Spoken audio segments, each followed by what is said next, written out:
우리의 진정 힘과 능력이 되시는 분은 우리 하나님 한 분밖에 없음을 고백합니다.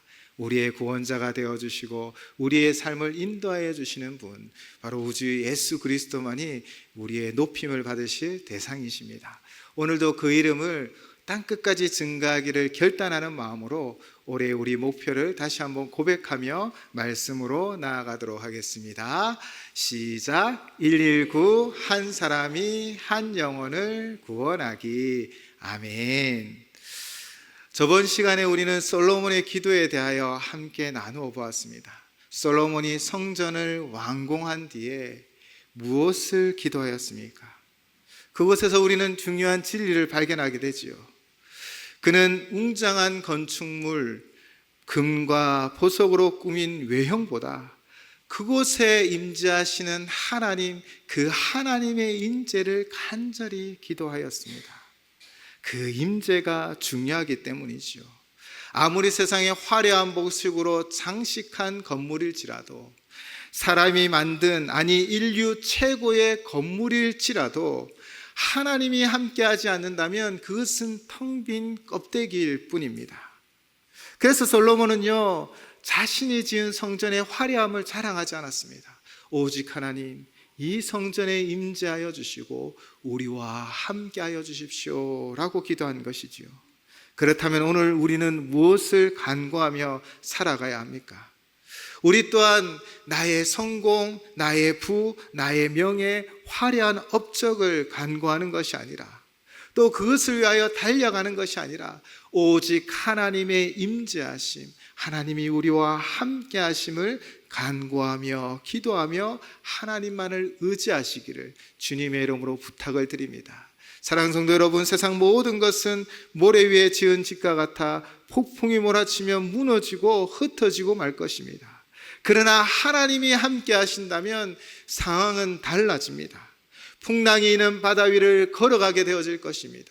광야 한가운데 있을지라도 그 만나의 은혜를 누리게 되어질 줄을 믿습니다. 바로 우리 하나님이 우리와 함께 하시기 때문입니다. 사실 세상 사람들은 우리를 보며 이해하지 못할 때도 있습니다. 사방으로 우겨쌈을 당하였는데 사로잡히지 않고, 분명 답답한 일을 겪고 있는데 낙심하지 않고, 박해를 받아도 버림받지 않고, 거꾸로 트림을 당했는데도 망하지 않는 삶을 바라보며 아마 세상 사람들은 신비롭다라고 말할 것입니다. 그러나 우리는 그 분명한 이유를 알고 있지요. 바로 하나님이 우리와 함께 하시기 때문입니다. 주님이 우리의 삶의 동행자가 되어주시기 때문임을 믿습니다. 어린 시절 우리가 갖고 놀던 오뚜기 어때야 했습니까? 아무리 쓰러뜨리려고 넘어뜨리고 이쪽 저쪽 다 흔들어도 늘 오뚝오뚝 섰습니다. 그것은 그 무게의 중심이 있었기 때문입니다. 우리의 삶도 마찬가지입니다. 우리 중심에 하나님이 함께 하신다면 우리가 어떤 고난과 풍랑 속에서도 반드시 일어나며 함께 걸어갈 줄을 믿습니다. 이는 피조물인 인간이 드리는 진실한 고백인 것이지요. 우리가 무엇을 하고 무엇을 만들고 무엇을 행하여서 위대한 것이 아니라, 안전한 것이 아니라, 대단한 것이 아니라 바로 하나님께서 함께 하셔야 합니다. 하나님이 우리와 함께 하시면 안전하고, 하나님이 우리의 삶을 인도하시면 우리는 그 인도하심을 따라가겠습니다 라고 고백하는 것이, 겸손히 고백하는 것이 바로 피조물인 인간의 고백인 것이지요. 그래서 솔로몬도 화려한 성전을 지었지만 그러나 하나님 임재하여 주십시오 라고 기도했던 것입니다. 그런데 창조주 하나님께서 어떻게 반응하십니까? 만물의 주관자 되시고 만물을 다스리시는 하나님이 어떻게 솔로몬에게 말씀하여 주셨습니까? 성전 봉헌식을 마치는 그날 밤 여호와께서 솔로몬을 찾아오셨습니다. 그리고 말씀하십니다. 역대하 7장 12절 말씀입니다. 밤에 여호와께서 솔로몬에게 나타나사 그에게 이르시되 내가 이미 내 기도를 듣고 이곳을 택하여 내게 제사하는 성전을 삼았으니, 이곳을 택하여 내게 제사하는 성전을 삼았다라고 말씀하십니다. 역대하 7장 15절 16절 말씀입니다. 이제 이곳에서 하는 기도에 내가 눈을 들고 귀를 기울이리니 이는 내가 이미 이 성전을 택하고 거룩하게 하여 내 이름을 여기에 영원히 있게 하였음이라. 내 눈과 내 마음이 항상 여기에 있으리라. 아멘. 만물보다 크시고 모든 것을 다스리시는 하나님이십니다. 사실 솔로몬도 하나님의 그 광대하심을 알았기에 그가 이렇게 고백하지 않았습니까? 역대하 6장 18절을 보시면 하나님이 참으로 사람과 함께 땅에 계시리이까 보소서 하늘과 하늘들의 하늘이라도 주를 용납하지 못하겠거든 하물며 내가 건축한 이 성전이오리까. 아멘. 얼마나 화려하고 정성을 다하고 마음을 다하여 지은 건축물입니까? 그러나 결코 이 건축물이 하나님을 다 담아낼 수 없고 그의 영광을 다 드러낼 수 없다라고 참으로 겸손하게 오직 하나님 앞에 기도합니다. 아무리 위대하고 아무리 강대해도 우리가 만든 것으로는 하나님을 다 드러낼 수 없습니다. 그런데 만물보다 크신 하나님께서 솔로몬에게 말씀하십니다. 이곳을 택하여 함께하며 이곳에서 드리는 제사를 받으며 이곳에서 드리는 기도에 눈을 들고 귀를 기울이리라. 이 성전을 택하고 거룩하게 하여 내 이름을 여기에 영원히 있게 하리라. 아멘. 오직 겸손히 하나님의 은혜를 구하는, 또 마음을 다하고 힘을 다하고 뜻을 다하여 드리는 그곳에 하나님께서 임재하여 주시겠다라고 말씀하여 주십니다. 내 공로, 내 능력, 내 힘이 아닙니다. 오직 하나님 앞에 겸손히 나아갈 때 하나님은 우리의 정성을 받으시며 우리의 헌신을 받으시고 그곳에 임재하여 주시겠다라고 지금 솔로몬에게 약속하고 있습니다. 다윗이 얼마나 이 성전 짓기를 사모하며 얼마나 열렬했습니까? 그러나 이루지 못한 그 마음을 아들 솔로몬에게 전해주었을 것입니다. 솔로몬은 이 아버지의 마음을 이어받아 온 마음과 정성을 다해 하나님 앞에 이 성전을 지었습니다. 그런데 그랬더니 하나님이 그 성전을 받으신 것입니다. 그리고 약속하십니다. 이곳에서 드리는 제사와 기도를 내가 받겠다. 내가 거룩하게 하겠다. 내 눈과 내 마음이 항상 여기 있으리라. 이 말씀은 오늘을 살아가는 우리에게 동일하게 적용되어질 줄을 믿습니다. 우리가 겸손히 드리는 예배의 자리를 하나님이 택하시고 우리의 기도를 받으시고 우리의 찬양 가운데 임재하여 주실 것이며 하나님의 은혜를 베풀어 주실 줄을 믿습니다. 비록 우리가 연약하고 부족할지라도 우리가 흘린 눈물, 우리가 드린 수고, 우리가 감당한 헌신을 하나님은 결코 외면하지 않으십니다. 겸손히 주님을 바라보며 나의 영광이 아니라 하나님의 영광을 구하는 그곳에 하나님은 임재하여 주실 줄을 믿습니다. 그러므로 우리는 확신할 수 있습니다. 오늘 하나님 앞에 드리는 이곳에 하나님의 눈을 드시고 하나님께서 귀를 기울이시며 하나님의 마음이 있음을 믿습니다. 우리가 드리는 이 예배 가운데 하나님이 임재하여 주시고 우리와 함께 하심을 믿습니다. 오직 마음을 다하고 뜻을 다하고 정성을 다하여 겸손히 하나님의 임재를 구하는 그곳에 바로 하나님이 임재하여 주실 줄을 믿습니다. 솔로몬의 그 기도 가운데, 솔로몬의 그 간절함 가운데 하나님이 그 기도를 받으시고 바로 성전에 임하겠다 약속하신 것이지요. 그것이 바로 예루살렘입니다. 이스라엘 백성들은 하나님의 임재가 있는 이 성전, 그 성전이 있는 예루살렘을 항상 향했습니다.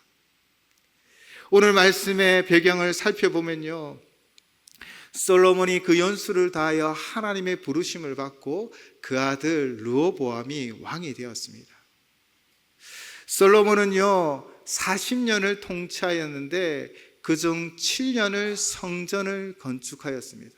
그리고 그 외에 왕궁을 13년 동안 지었지요. 40년 통치 기간 중에 20년이라고 보면 반을 성전 건축 또 성을 짓고 왕궁을 짓는 데 힘을 내었습니다. 그러니 백성들이 피곤이 누적되었을 것이죠.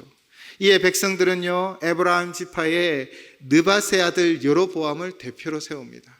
그리고 르호보암에게 나아가 그들의 요청 사항을 말합니다. 솔로몬 시대 많은 세금과 또 건축하는 그 노역으로 인하여 많이 힘들고 어렵다라는 것을 토로하기 시작하죠. 르호보암은 이 이야기를 듣고 3일의 시간을 요구합니다. 3일 뒤에 다시 나에게 나오라. 그리고 르호보암은요, 먼저는 아버지 솔로몬과 함께 다스렸던 그 원로들에게 나아가 의논을 합니다. 이들은 르호보암에게 이렇게 권면합니다. 왕이 만일 이 백성을 후대하여 기쁘게 하고 선한 말을 하시면 그들이 영원히 왕의 종이 되리라. 이렇게 조언을 하였죠. 그리고 또 르호보암은요, 자신과 함께 자라난 젊은 신하들을 찾아갑니다.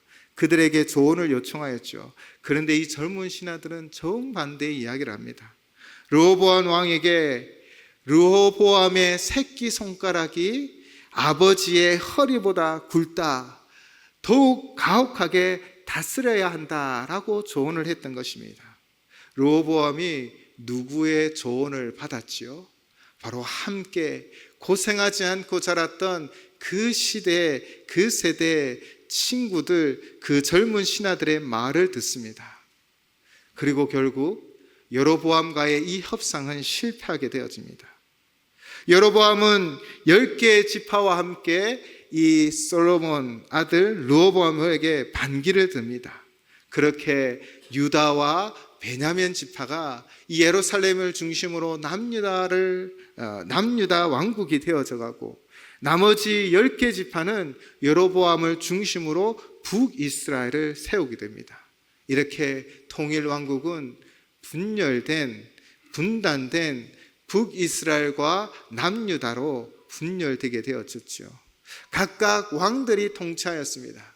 그런데 역사서를 보면요, 남유다는 한 왕조만이 다스렸습니다. 바로 다윗의 혈통이 계속해서 왕이 되었지요. 그러나 북이스라엘은 9개의 왕조가 생깁니다. 계속해서 쿠데타가 일어나고 살인이 일어났습니다. 그 가운데 9개의 왕조 총 19명의 왕이 세워졌지요. 사실 북이스라엘의 시작도 하나님으로부터 시작되었습니다. 하나님께서 여로보암을 왕으로 세웠던 것입니다. 그리고 이렇게 분단된 이 북이스라엘과 남유다도 하나님께서 세워주신 것이지요. 그러나 안타깝게도 여로보암은요, 하나님의 통치를 받아들이지 않습니다. 오히려 자신의 정치적 입지를 지키고 권세를 굳게 세우기 위하여 불순종의 길을 택하여 나아가기 시작합니다. 오늘 본문에서 보았듯 그는 하나님께서 친히 택하시는 레위 사람들과 제사장들을 쫓아내며 자신이 임의로 세운 제사장을 두었습니다. 이는 단순히 사람을 쫓아내는 일이 아니라 바로 하나님의 질서를 고부하는 행위였지요. 14절 15절 말씀입니다. 레위 사람들이 자기들의 마을들과 산업을 떠나 유다와 예루살렘에 이르렀으니 이는 여로보암과 그의 아들들이 그들을 해임하여 여호와께 제사장의 직분을 행하지 못하게 하고, 여로보암이 여러 산당과 수념소 우상과 자기가 만든 송아지 우상을 위하여 친히 제사장들을 세움이라. 아멘. 학자들은 이에 대하여 이렇게 설명하고 있습니다. 여로보암이 북이스라엘의 10지파를 다스리고 있지만 그러나 여전히 그는 불안감이 있었습니다. 그 이유는 무엇입니까? 북이스라엘 백성들도 하나님의 백성이기에 그들도 율법에 따라 절기마다 하나님이 세우신 이 성전에 나아가 제사를 드렸어야 합니다. 하나님 앞에 나아가야 했습니다. 그런데 여로보암이 생각해 보니 이 북이스라엘 백성들이 하나님 말씀을 쫓아 예루살렘에 가 제사를 하다 보면 그들의 마음이 이 다윗의 자손 솔로몬의 아들 르호보암에게 마음을 빼앗길 것 같다라는 그 불안감이 찾아왔던 것입니다. 결국 자신의 정치적 영향력이 약화될 수밖에 없다라고 판단한 여로보암은요, 하나님 앞에 불순종합니다. 사람의 꾀를 내어서 북쪽 베델과 남쪽 단에 금송아지를 세우며, 이는 너희를 애굽 땅에서 인도하는 신이니 너희는 예루살렘에 갈 필요 없이 여기에서 제사하면 된다라고 북이스라엘 백성들을 유혹했던 것입니다. 이와 비슷한 사건이 기억나지 않으십니까? 바로 시내산 아래 이스라엘 백성들이 아론을 충동질하여 금송아지를 세우는 범죄 가운데 하나님 앞에 범죄했던 일들이 있습니다. 그런데 동일하게 이 죄가 반복되어져 가는 것입니다. 결국 여로보암은 정치적 안정을 위하여 하나님을 떠났고 백성을 우상 숭배로 이끌어 북이스라엘의 영적 기초를 무너뜨려 버렸습니다. 여로보암은 자신의 권력을 지키려 했지만 오히려 하나님으로부터 버림을 받았고 나라와 백성은 영적 멸망의 길로 나아갈 수밖에 없었습니다. 여러분, 북이스라엘의 19명의 왕들이 하나님 앞에 죄를 범하며 그들의 죄를 말씀하실 때마다 여로보암의 길로 행하였다라고 기록하고 있습니다. 이만큼 지금의 여로보암의 이 선택은 기초를 무너뜨리며 멸망의 길로 인도하였던 것이죠.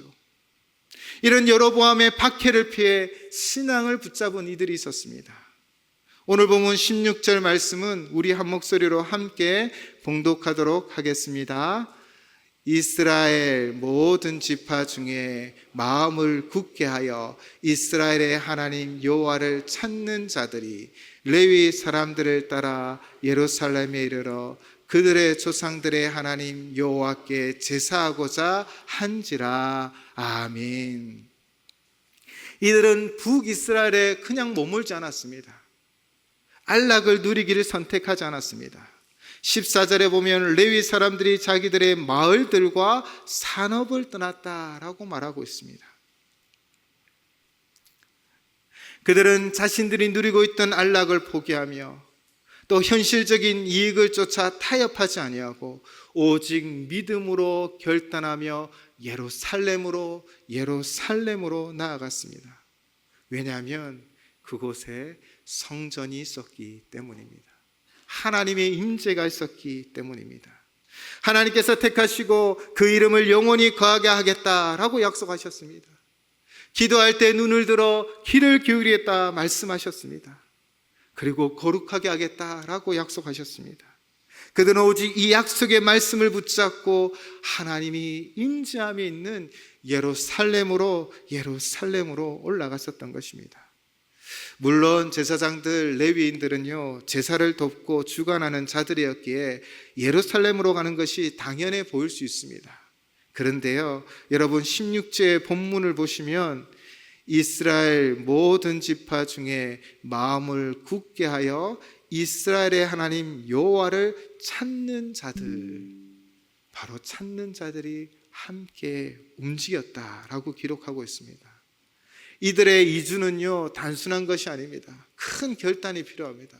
왜냐하면 삶의 터전을 내려놓고 집과 땅, 일터와 어쩌면 사랑하는 이웃을 모든 것을 내려놓고 예루살렘으로 향하고 있기 때문입니다. 안정된 생업을 포기한 것입니다. 예루살렘에 간다고, 유대에 간다고 어떤 일이 있을지 아무도 모릅니다. 그러나 그들은 오직 예배하기 위하여 그 길을 떠난 것입니다. 그렇다면 왜 이들이 이런 결정을 내릴 수 있었을까요? 그 이유는 너무나 명확합니다. 그들의 진정한 삶의 터전은 바로 하나님의 임재에 있기 때문입니다. 하나님이 그들의 삶의 중심이 되고 하나님이 그 인생의 전부이기 때문입니다. 북이스라엘 땅에서 평안과 안정된 일상, 사람들의 어떤 평가 시선들, 그 모든 것들보다 하나님께 예배드리는 것을 기뻐하며 하나님의 임재를 바랬기 때문이지요. 하나님만이 그들의 진정한 안식처가 되어주시고 그들의 참된 삶의 터전이 되어주시기 때문입니다. 오늘 이 본문은 우리에게 도전하고 있습니다. 여러분의 삶의 터전은 어디입니까? 우리가 붙들고 있는 안전한 기반은 무엇입니까? 북이스라엘에서 안락을 누릴 수 있었던 그들이 모든 것을 뒤로하고 예루살렘을 향하여 나아갔던 단 하나의 이유, 하나님께서 계신 그곳이 곧 삶의 터전이기 때문입니다. 오늘도 우리는 동일한 믿음으로 고백하기를 바랍니다. 세상의 편안함이 아니라 오직 하나님만이 우리의 안전이요, 오직 하나님만이 우리의 참된 터전이 되심을 믿습니다 라고 고백하며 이 예배에 나아가시기 바랍니다. 그럴 때 우리 또한 예루살렘을 향하여 정말 하나님께서 그 임재 가운데 약속하셨던 그 약속의 말씀이 오늘도 우리의 삶 가운데 넘쳐나게 되어질 줄을 믿습니다. 그러나 사실 우리는 너무나 현실에 안주하려고 하지요. 돈과 소유가 나를 지켜주실 것을 믿고 그것을 위해 하나님을 뒤로 미루는 경우가 있지 않으셨습니까? 지금 편안한 생활, 익숙한 습관에 안주하면서 신앙의 불편함을 감수하지 않으려고 한 적이 있지 않으십니까? 세상에서 인정받고 높아지는 것을 삶의 목표로 삼을 때 하나님 앞에 겸손한 삶은 무너지지 않으셨습니까? 성경은 우리에게 분명히 말씀하고 계십니다. 여호와의 임재가 있는 그곳이 참된 안식처요 우리의 참된 삶의 터전이 되어질 줄을 믿습니다. 북이스라엘에서 예루살렘을 향한 사람들의 눈에는요, 이제는 더 이상 안전과 풍요가 아닌 오직 하나님만 바라보며 나아갔습니다. 오늘도 우리에게 동일한 결단이 필요합니다. 때로는 내 편안함을 내려놓아야 합니다. 때로는 손해를 감수해야 합니다. 때로는 세상의 조롱을 감당해야 합니다. 그러나 하나님을 찾는 이 길만이, 예루살렘으로 올라가는 이 길만이 생명의 길이요 참된 삶의 행복의 자리임을 믿습니다. 세상의 자리가 아니라 하나님께서 계신 곳을 향하여 한 걸음 한 걸음 나아가 진정한 하나님의 임재 가운데 하나님 주신 약속의 말씀을 누리는 우리 모든 성도님 되시기를 주님의 이름으로 축원을 드립니다. SFCC라는 선교 단체가 있습니다. 여기에 강령이 있는데요, 항상 모임을 할 때는 강령을 고백합니다. 그런데 그 강령의 마지막은 이러합니다. 우리의 생활 원리는 다음과 같다. 하나님 중심, 성경 중심, 교회 중심. 이 단순한 고백이지만 저에게 큰 영향력을 주었고 지금도 영향력을 끼치고 있습니다. 이 선교단체의 이 원리는 무엇입니까? 하나님 중심입니다. 내 삶의 모든 기준이 하나님이라는 것입니다. 내 인생의 진정한 인도자는 우리 하나님이시라는 것입니다. 내 삶의 터전은 내 능력과 지혜와 가진 재물과 지식이 아니라 하나님이 내 삶의 터전이라는 것입니다. 그러므로 성경을 사랑하라는 것입니다. 하나님의 말씀에 순종하고 그 말씀을 따라가라는 것입니다. 성경 말씀은 우리의 발에 등불이 되고 우리의 길에 빛이 되어줄 줄을 믿습니다. 그리고 교회 중심입니다. 하나님이 사랑하시는 공동체, 그리스도의 몸된 교회와 함께 하라는 것입니다. 예수님은 두세 사람이 모인 그곳에 내가 함께 하겠다라고 약속해 주셨습니다. 오늘도 하나님의 그 약속의 말씀을 믿고 이곳에 나와 예배하는 우리와 주님이 함께하여 주실 줄을 믿습니다. 마치 북이스라엘에서 예루살렘으로 나아갔던 것처럼 삶의 안락한 터전과 환경을 내려놓고 오직 하나님 앞에 예배드리기를 힘쓰는 결단이 우리 안에 필요합니다. 오직 하나님 말씀에 순종하며 철저히 지키려 하고 또 하나님의 임재를 바라며 오직 성전을 중심으로 나왔던 그 북이스라엘 백성들처럼 하나님 앞에 나아가기를 힘쓰기를 주님의 이름으로 부탁을 드립니다. 사랑하는 성도 여러분, 우리는 항상 수많은 선택지가 놓여 있습니다. 우리가 그 선택지 중에 무엇을 선택하시겠습니까? 하나님 중심, 성경 중심, 교회 중심의 삶을 살아가시기를 주님의 이름으로 축원을 드립니다. 우리가 그 중심의 삶을 살아갈 때 우리 안에 있는 수많은 환난과 상황과 환경을 역전시키며 이겨내며 나아가게 되어질 줄을 믿습니다. 솔로몬은 정말 위대하고 웅장한 성전을 지었습니다. 그러나 그는 자랑하지 않았습니다. 오직 이 성전에 하나님의 임재가 있기를 구하였습니다. 그래서 창조주 하나님, 만물의 주관대 되신 하나님이 응답하여 주셨습니다. 내 눈이, 내 귀가, 내 마음이 항상 너의 성전과 함께 있으리라. 이 약속은 오늘 우리의 예배 가운데도 유효합니다. 우리 교회는 어떠합니까? 6.25 전쟁의 종전 2개월 전에 우리 교회가 설립되었습니다. 그 모든 것이 황폐한 이 땅 가운데, 모든 것이 부족한 이 땅 가운데 우리 믿음의 선배들은 눈물을 흘리며 기도를 심으며 하나님의 교회를 세웠고, 또 다시 한번 옮겨야 하는 또 상황도 맞이하게 되었습니다. 그러나 포기하지 않고 낙심하지 않고 그들은 성전을 지어왔고, 오늘도 이렇게 성전 가운데 우리는 예배드리고 있습니다. 믿음의 초창기 선배들이 무엇 때문에 성전을 지었습니까? 내가 좀 내 인기가 높아지고 더 잘 먹고 더 잘 살기가 아닙니다. 오직 하나님 앞에 예배드리기 위한 그 간절한 마음으로 세웠음을 믿습니다. 우리가 지금 예배드리는 이 장소가 이렇습니다. 또한 지금은 어떠합니까? 지금도 계속해서 우리는 교회를 세워가고 있습니다. 건물을 사서 교회 교육관으로 미래 세대 아이들이 여기에서 미래를 꿈꾸도록 세워가고 있고요. 또 주변 건물을 교육하여 주차장을 만들었습니다. 교회 본당을 확장하여서 엘리베이터를 만들어 쉽게 오고 가게 길을 열기도 하였습니다. 이 모든 수고와 애씀이 무엇 때문입니까? 오직 이곳에서 예배드리고 오직 하나님을 만나고 오직 하나님의 임재를 바라는 그 소망 가운데 거룩한 성전을 지어갔음을 믿습니다. 그러므로 이곳에 하나님의 눈이 임하십니다. 이곳에 하나님의 귀를 기울이십니다. 이곳을 하나님이 거룩하게 하시며 하나님의 마음을 두고 계십니다. 이곳에서 드리는 예배를, 이곳에서 드리는 기도를 주님이 받으시며 우리 가운데 응답하여 주실 줄을 믿습니다. 사랑하는 성도 여러분, 매주일 여러분은 어떤 마음으로 교회에 오십니까? 사람을 만나기 위하여 그냥 시간이 되어 이곳에 오십니까? 바로 이 성전을 지었던 우리 믿음의 선배들, 지금도 헌신하는 수많은 손길들이 하나님의 임재를 바라며 지어갔던 이곳에 하나님을 사모하며 하나님의 임재를 바라며 매주일 주님 앞에 나와 예배드리시기를 주님의 이름으로 권면을 드립니다. 여러분이 사모하는 마음으로 그 임재를 바랄 때 이곳에서 드리는 예배를 하나님이 받으시며 이곳에서 부르짖는 기도 가운데 하나님께서 응답하여 주실 줄을 믿습니다.